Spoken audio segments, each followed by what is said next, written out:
What's up, everybody? This is Mr. 100K a day.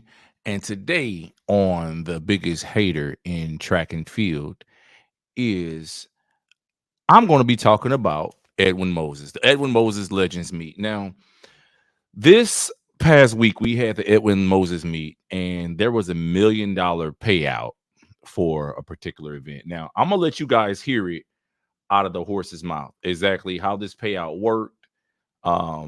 Excuse me, how everything was supposed to go and what the stipulations were. To the man running 47.02. So that is the Edwin Moses time to beat. Still the number 6 time ever in this event. Trey Hardy tonight, if somebody in this race runs 47.02 or better, they will get $900,000. And someone in the crowd will get $100,000. It's not a bad deal. That's really generous of you, Will, to offer up that $1 million of your own money. Just about to ask you if broadcasters counted, if we could put our names in the hat for this, but I'm thinking, unfortunately, that's probably not true.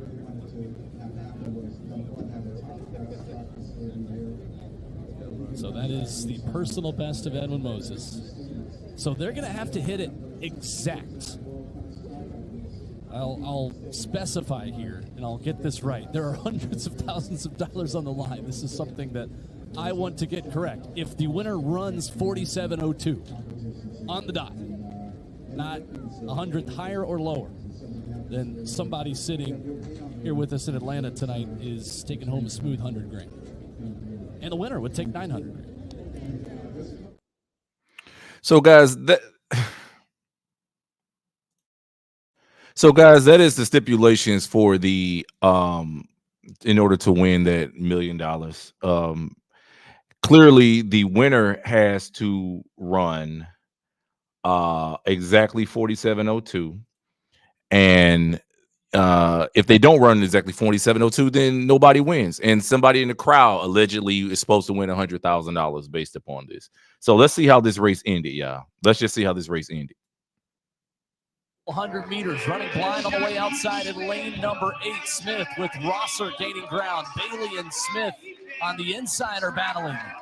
And Shaquem Smith from the Bahamas maybe never saw another runner the whole race, and none of them beat him anyway. 48.79. He just barely misses the Olympic standard, but that is a huge personal best. So here we are, guys. We have the winner running 48.79. 48.79. Do you know what that means?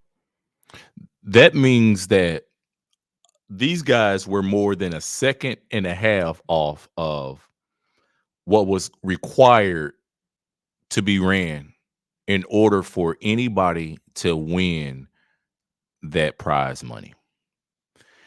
If this wasn't a joke, ladies and gentlemen, I don't know what is a joke. I mean, we could just go down the list, right? So the guy who actually won, right, Mr. Smith, Shaquem Smith. Now, I'm not going to undermine the effort that these guys put into their track and field performances, but when he was invited to this meet, you know, his personal best, like they just said, it was pretty far behind it. So he just ran a personal best. His personal best was 48.79, which he just ran, right before that, which he ran at that meet. However, before that, his previous personal best was 49.25. He had no realistic chance of running that 47.02 that he had to run. And let's remember, guys, he had to run that time on the dot. He couldn't run. He could have ran 45.5, broke the world record, ran faster than any man ever has before, and he still wouldn't got that $1 million, because this race was specifically designed for him to have to run 47.02 on the dot. And that's the only way anybody in the crowd would have gotten that $100,000. And I think it's completely ridiculous. It's a joke. Edwin Moses ran a scam just to get the interest into this meet, just to get people to watch. And it was completely silly for them to do this. I think it's a slap in the face of the fans. And instead of giving the athletes $1 million or for making $1 million in prize money and spread it across all events. They made it in some ridiculous manner where it was completely unattainable, just for the sake of shits and giggles. The guy who got sixth place, Olani, whatever his name is, he ran 50.52. Does anybody know what his personal best is in the 400-meter hurdles? Just to let everybody know, his personal best in the 400-meter hurdles is 49.42, ran in 2019. Okay. 5 years ago, almost 5 years ago, 49.42. So he had no realistic chance by just virtue of ability alone. He had no chance of running 47.02 in order to get that prize. The next guy, Jacques, he ran 52.33. Guess what his personal best is in the 400-meter hurdles? 50.79. And guess when he ran it?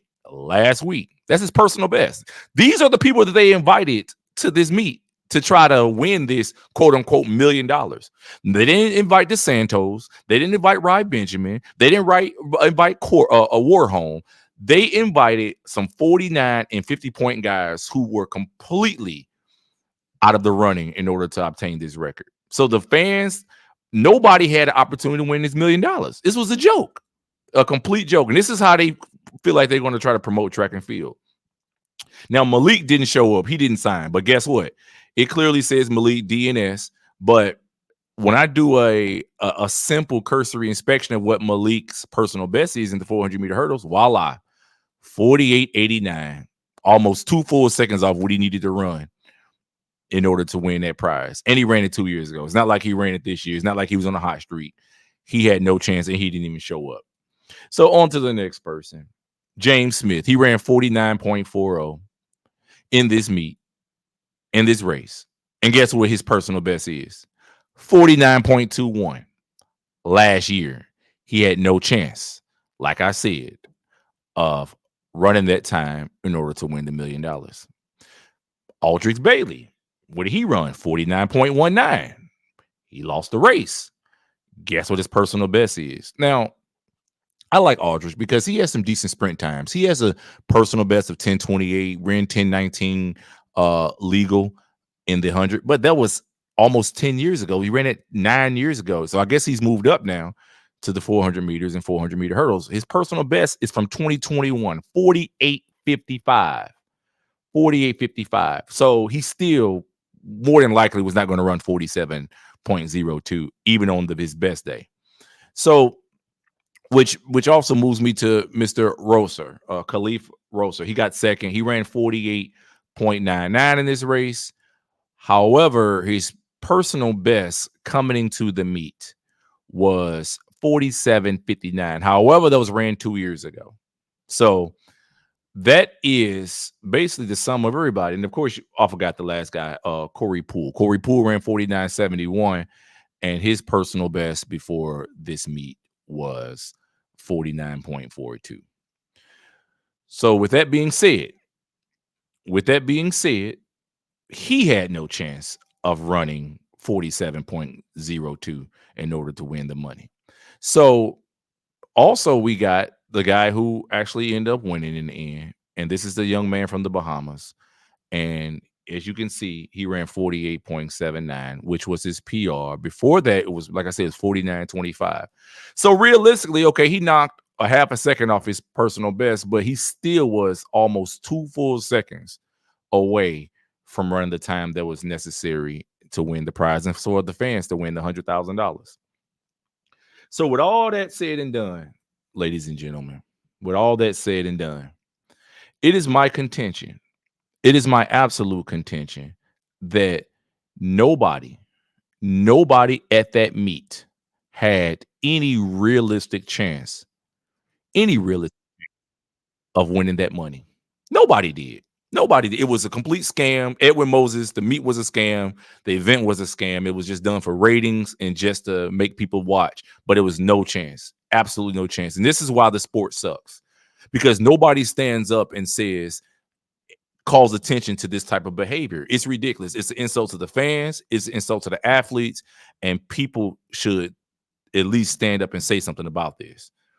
But you know, these track and field guys, they're a bunch of cowards. They don't stand for nothing. They won't have a union. They don't do anything. All they do is sit back and cry and complain about everything. So, and this is why nobody respects them. I don't respect them, and you guys shouldn't either. So, I just wanted to let everybody know my piece on that and just put that out there. Yes, I am the biggest hater in track and field, but I'm a hater for a reason.